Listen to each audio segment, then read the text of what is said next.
Hello, good morning students. मैं सानू सिन्हा आप सभी के बीच एक बार फिर से उपस्थित हूँ आज के अपने इकोनॉमिक्स के टॉपिक को लेकर, जो कि क्लास 12 के लिए है। और पिछले कुछ दिनों में हम लोगों ने ये बात किया था कि अकाउंट्स, इकोनॉमिक्स, इन दोनों के बहुत सारे टॉपिक को मैं डिस्कशन करूंगा। तो उसी के लिए आज का टॉपिक हम लोगों का है, जो कि मैक्रो इकोनॉमी का है, मनी एंड बैंकिंग। तो चलिए, आप लोगों का टाइम वेस्ट ना करते हुए करते हैं आज सेशन का शुरुआत।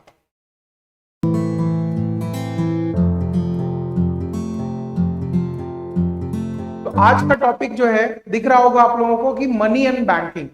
तो मनी एंड बैंकिंग के बारे में जानने से पहले सबसे पहला चीज हम लोगों को यह जानना जरूरी है कि मनी का बोल सकते उत्पत्ति, दैट इज फॉर्म, कहां से हुआ था मनी।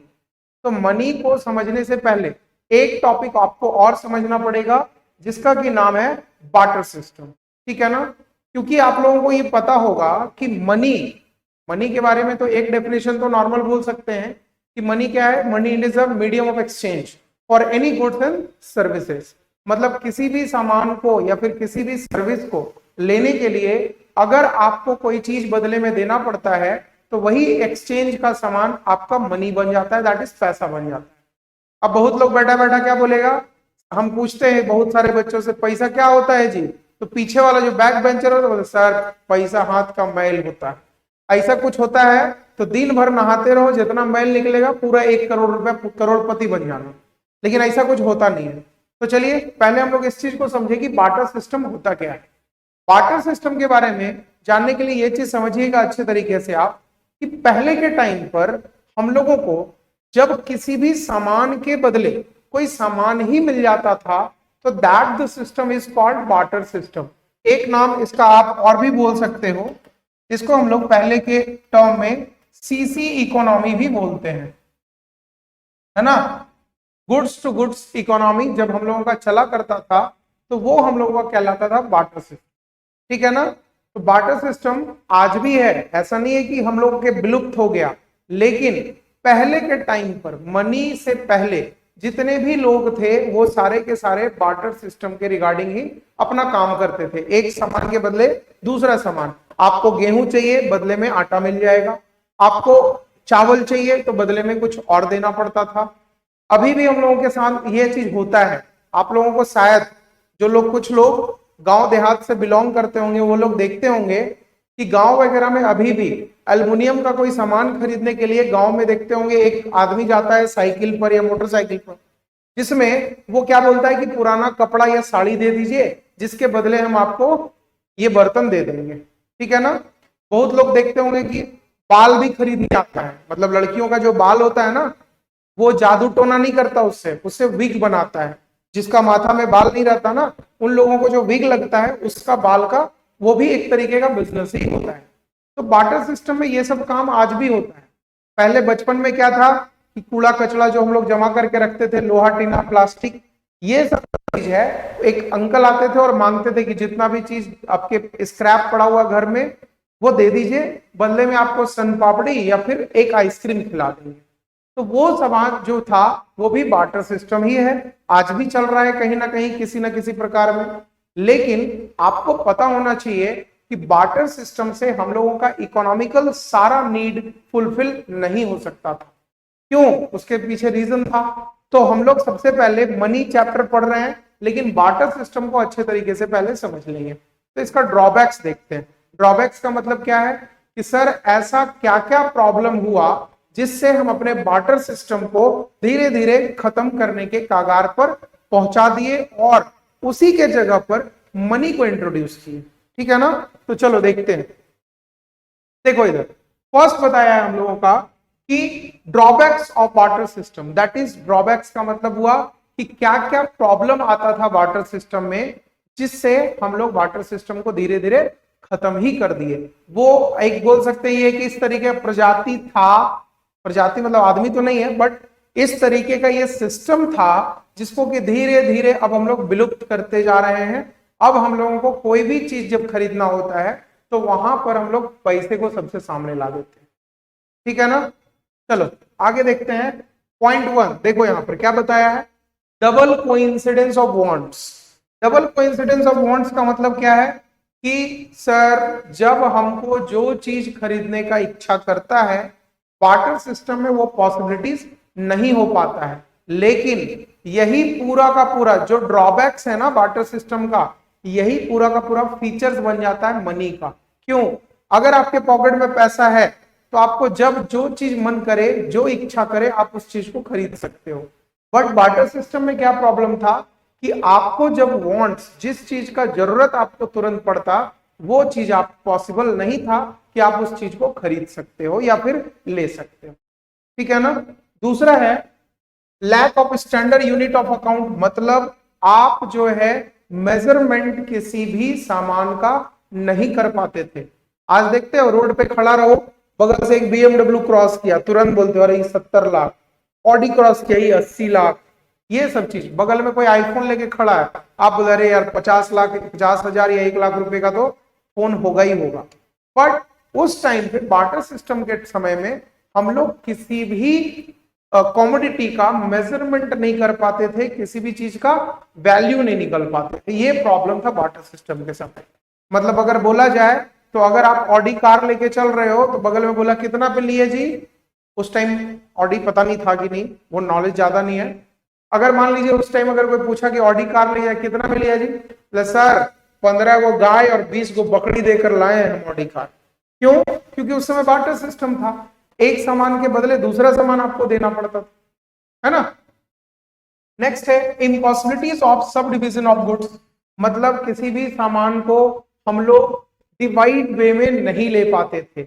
अब मान लीजिए कि आपके पास अभी 1,000 रुपया है, तो 1,000 में आपको मन करेगा तो 50 रुपए का केक खरीदोगे, 200 रुपए का जाकर मूवी देख लोगे, बाकी का सब्जी ले सकते हो, घर के लिए कोई सामान खरीद सकते हो 1,000 रुपए में। लेकिन पहले के टाइम पर क्या था कि अगर आपके घर में चावल या गेहूं ऑलरेडी है तो उसके बदले जो चीज फिक्स किया गया था उस टाइम पर वही खरीद सकते हो। ये प्रॉब्लम था किसमें? बार्टर सिस्टम में। इसलिए इसको धीरे धीरे प्रचलन से हटा दिया गया, धीरे धीरे हटा दिया जा रहा है इसको।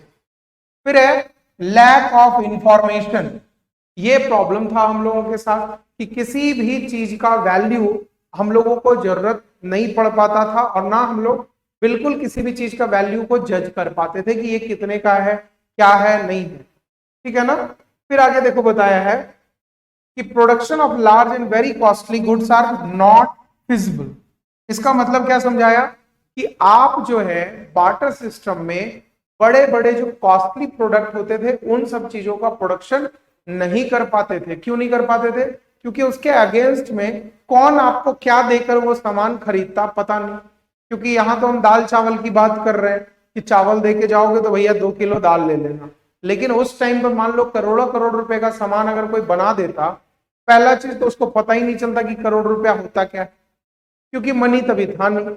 तो बार्टर सिस्टम के जगह पर उस समय वेरी कॉस्टली या फिर वेरी बोल सकते हैं लार्ज बेसिस पर किसी भी चीज का प्रोडक्शन नहीं किया जाता। ठीक है ना, समझ में आ रहा होगा। और आप लोगों से एक रिक्वेस्ट बिल्कुल है कि अगर वीडियो समझ में आ रहा हो तो अपने दोस्तों तक जरूर इसको भेजें। ठीक है ना, शेयर जरूर करते रहे। आगे चलते हैं। अब बार्टर सिस्टम समझ में आ गया, आगे देखते हैं व्हाट इज मनी।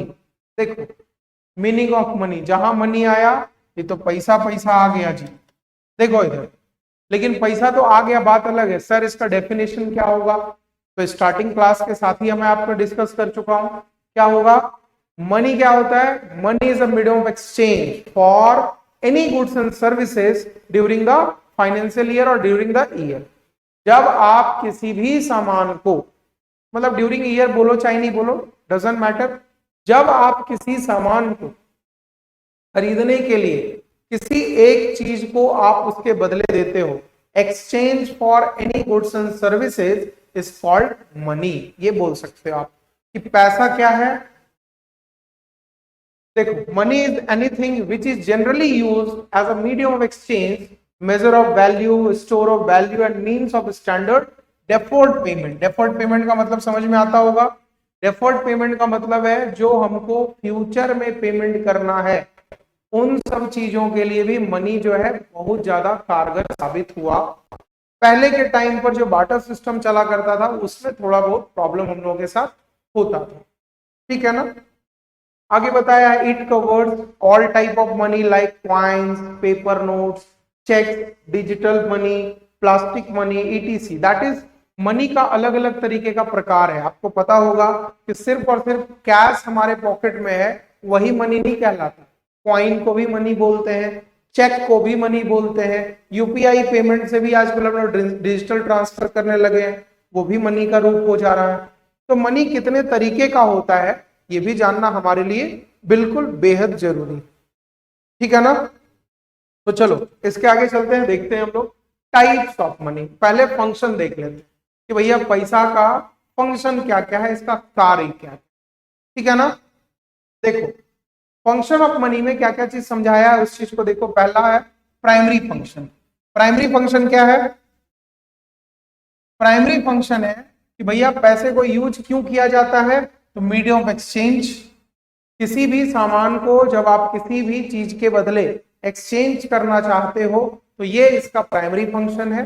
और दूसरा है मेजर ऑफ वैल्यू, क्योंकि पैसे आने के बाद आप किसी भी सामान का वैल्यू कर पा रहे हो, तो ये इसका प्राइमरी फंक्शन। और इसका सेकेंडरी फंक्शन क्या है? Store of value. आप किसी भी पैसे के रिगार्डिंग आप किसी भी सामान को ज्यादा लॉन्ग लास्टिंग रख सकते हो। पहले के टाइम पर क्या था कि अगर मान लो कि मेरे पास गेहूं है, उसको हम अपने गांव में या फिर अपने घर में कितने दिन तक सेव करके रख सकते थे, प्रॉब्लम होता। लेकिन पैसे को तो जान ही रहे हो आप लोग, कितना दबा दबा के लोग रख लेता है, ठीक है ना। सेकंड है स्टैंडर्ड ऑफ डेफर्ड पेमेंट। मैंने अभी जो बताया आपको, डेफर्ड पेमेंट का मतलब क्या है? Future payment. जो हमको भविष्य में पेमेंट करना है उसके लिए मनी हमारे लिए बहुत ही ज्यादा सफिशियंट वर्कआउट कर रहता है, वर्क में रहता है, ठीक है ना। आगे देखो, अगर हम आगे डिस्कशन करें कि टाइप्स ऑफ मनी क्या है, तो टाइप्स ऑफ मनी मेरे पास चार तरीके का है। पहला है फिएट, दूसरा है फिड्यूसरी, तीसरा है फुल बॉडी मनी और चौथा है क्रेडिट मनी। चार तरीके का हम लोग टाइप्स ऑफ मनी देखेंगे, जिसमें सबसे पहला बात किया है फिएट मनी। फिएट मनी के बारे में जानकारी ले, क्या होता है? तो फिएट मनी एक ऐसा पैसा होता है जिसमें आरबीआई के गवर्नर का ऑथराइजेशन हो। आरबीआई के गवर्नर का ऑथराइजेशन का मतलब, आप ध्यान देना, 1 रुपए का नोट छापने का हक गवर्नमेंट ऑफ इंडिया को है, भारत सरकार को है। लेकिन 2 रुपए से लेकर 2000 रुपए तक के नोट को छापने का हक आरबीआई को मिला हुआ है। तो आरबीआई को मिला है हक, तो उसके बिहाफ में एक ऑथराइजेशन लेटर होता है, ऑथराइजेशन साइन होता है, जो कि आरबीआई के गवर्नर करते हैं। आप अपना नोट निकाल कर देखना कि आप उस चीज में अगर चले जाओगे तो उस नोट के बीच में देखना लिखा हुआ रहेगा, I will pay to the bearer of the sum of that amount. जैसे देखो मैं दिखाता हूं अभी आपको, यहाँ पे देखो मैं दिखा दे रहा हूं आपको, 500 रुपीज नोट।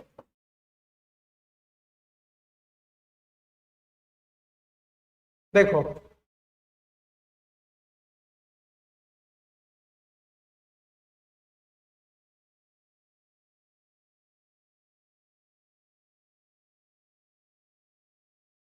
देखो ध्यान दो, यहां पर क्या लिखा हुआ है कि I promise to pay the bearer the sum of 500 rupees. मतलब मैं धारक को 500 रुपए देने का वचन देता हूं। और इस पर साइन कौन किया है? देखो governor of RBI. Governor of RBI कौन थे उस समय? उर्जित आर पटेल उस टाइम के थे, अभी तो शायद बदलकर शक्तिकांत दास हो गए, ठीक है ना। तो ये जो चीज है, इस नोट को या इस जैसे किसी भी नोट को हम लोग नाम देंगे फिएट मनी। देखो लिखा हुआ भी क्या, a government issued currency that is not backed by a physical commodity such as gold and silver but rather the government that issued it. Fiat money को आप बोल सकते हो कि आप आरबीआई गवर्नर का जिस पर साइन हो, that the money is called fiat money, ठीक है। आगे चलते हैं, देखो इधर फिड्यूसरी मनी के बारे में क्या समझाया है। ये एक ऐसा मनी होता है जो कि किसी के बिहाफ में जस्ट लाइक रिप्रेजेंटेशन जैसा काम ये करता है। क्या बताया है? Fiduciary money depends for the value on the confidence that will be generally accepted a medium of exchange. जिसके बिहाफ में आप बात कर सकते हो चेक। चेक अगर आप देते हो किसी भी इंसान को, देखो यहाँ पर अकाउंट पे ही, सब 11th में आप लोग पढ़ चुके होंगे कि चेक के ऊपर में 2 लाइन खींचने से वो अकाउंट पे ही बन जाता है, और 2 लाइन ये नहीं खींचिएगा तो वो कैश निकाल सकता है उस पैसे से। तो दैट द अमाउंट, ये जो चेक है इसको आप क्या बोल सकते हो, देखो इसको आप क्या बोलोगे, इस चेक को, ये जो चेक है ये आपके लिए कहलाएगा फिड्यूसरी मनी। फिड्यूसरी मनी क्यों? क्योंकि सर यहां पर आरबीआई का गवर्नर नहीं, यहां पर जिस पर्सन का चेक है उसके ऑथराइजेशन का जरूरत है, तब ये जाकर बन जाता है फिड्यूसरी मनी। ठीक है, थर्ड पे आगे चलते हैं हम लोगों का full body money. Full body money का मतलब होता है कॉइन, जो सिक्का है ना आप लोगों के पास, that the term is called full body money.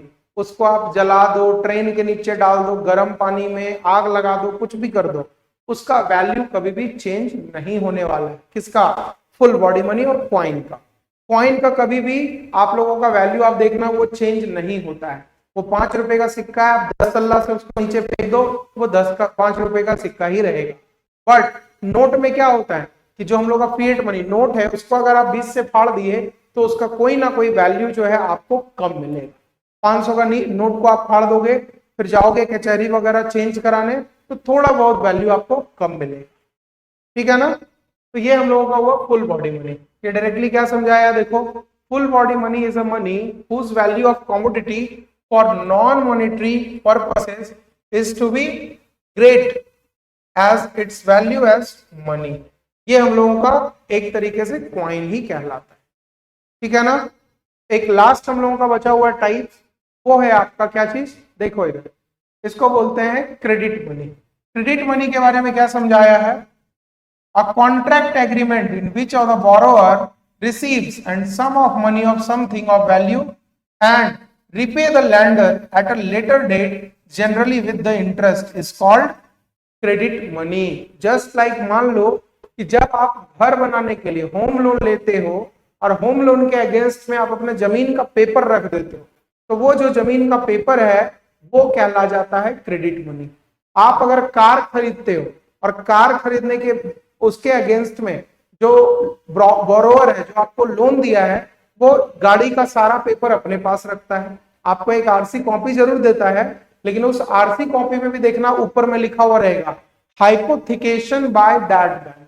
इसका मतलब क्या है कि वो आपकी गाड़ी जरूर है बट उस पर लोन चल रहा है उस फर्दर कोई भी बैंक। ठीक है ना? तो होप सो मैं ज्यादा समय आप लोगों का ना लेते हुए, होप सो मैं आपको मनी को समझा पाया हूंगा, और नेक्स्ट क्लास में मैं बैंकिंग के साथ मिलूंगा जिसमें आप लोग पूरी तरीके से बैंकिंग को हम लोग समझ सकते हैं कि बैंकिंग होता क्या है, और इसके आगे जो है हम लोग अब अगले क्लास में मिलते हैं। ठीक है ना? तब तक के लिए थैंक यू, और क्लासेस को देखने के लिए आगे जो है आप लोगों का सब्सक्राइब का जरूरत पड़ेगा। देखो एक छोटा सा सब्सक्राइब करने से आपका तो कुछ नहीं जाता, हम लोगों को थोड़ा बहुत हेल्प मिल जाएगा। Thank you.